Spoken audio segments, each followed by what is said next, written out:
Hello mga ka-Lash Room, for today ay gagawa tayo sa ating kliyente ng Wet Lash Dull Eye Set. So una kong ginagawa sa kliyente ko ay nag-lash bath muna ako bago ako gumawa ng new set. Ang gamit ko dito na lash shampoo ay yung palagi ko sinasabi sa inyo or nire-recommend sa inyo na lash shampoo or na lash brand ay yung Lash Point. Gustong gusto ko nga yung lash shampoo na to dahil hindi mahapdi sa mata, as in. Tatagal ba naman ako ng taon gamit-gamit to kung mahapdi to sa mata? Syempre hindi. Kaya nag-stay ako dito sa lash shampoo na to dahil hindi talaga siya mahapdi sa mata at maganda siya. After kong mag-lash bath, ay naglalagay na ako dito ng small tape dito sa part ng eye bags ni client para maganda at malapat ko na maigi yung gel patch na gagamitin natin sa kliyente natin. At naglalagay ulit ako dito ng white tape para ma-secure ko talaga na hindi lalabas yung mga bottom lashes ni client kasi mahirap na baka mamaya hindi ako maglagay ng white tape or yung tape. Hindi ko mapansin, nagdidikit na pala yung upper lash dun sa bottom lash. Lalagay din ako dito ng glue primer, which is yung Jenny Lash na gagamit natin palagi. And isa to sa mga paborito natin na glue primer talaga. Lalagay lang ako dito sa natural lashes ni client and iniiwasan ko dun sa skin ni client na matamaan ko or malagyan ko. Sa part na to ay nagmamapping na tayo dito and ang gagawin natin sa kanya na set or yung style ay yung dull eye. Last month pa nga yung last na paggawa niya sa atin and pagbalik niya nga ngayon meron pa mga iilan na meron pa siyang old extension and hindi na ako nag eyelash removal. So ang ginawa ko na lang is banana peel kasi kaya naman ng mga ilang peraso yung pero kapag maraming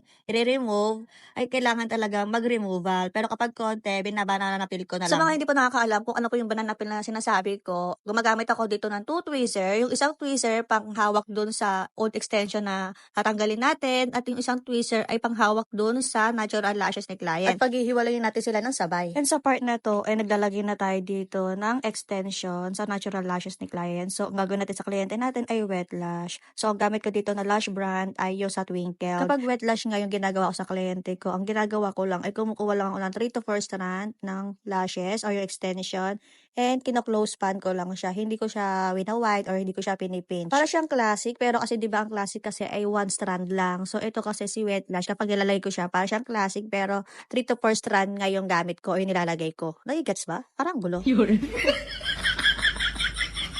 And sa part na nga na ito ay almost done ako dito. Binabrush ko lang siya para ma-check ko kung may matatanggal, may sumasabit. Alam niyo ba mga ka-lash room, hanggang ngayon pa rin pala may mga gumagawa ng lashes na hindi nababrush. Katulad nung na nag-message sa akin na nagpagawa siya, hindi daw mabrush-brush yung pinagawa niyang eyelash extension. So ang sabi sa kanya, wag daw brushin kasi daw maglalagas daw, baka daw matanggal.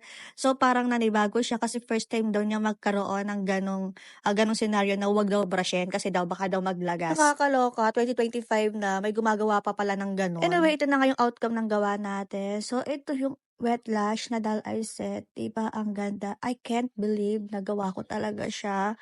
And ikaw na hindi ka pa nakakapagpa-eyelash dito sa Lash Room, i-try mo na para ma-experience mo yung ganda ng quality, yung nababrush siya, hindi siya happy sa mata, hindi siya masakit. Pag pumipikit ka, wala kang nararamdaman. So, mga ganun lang yung may experience mo sa mga gawa namin dito sa Lash Room. At heto pa, hindi siya mabigat sa mata ha. So, yun na nga mga ka-Lash Room. Gusto mo ba magkaroon ng lash kit na galing sa amin, na katulad ng mga to? So, lahat ay pwedeng sumali. Ang gagawin mo lang ay palaging mag-comment, mag-react, at mag-share ng ating mga post. So, ayun lang. Thank you for watching. Bye! Mwah!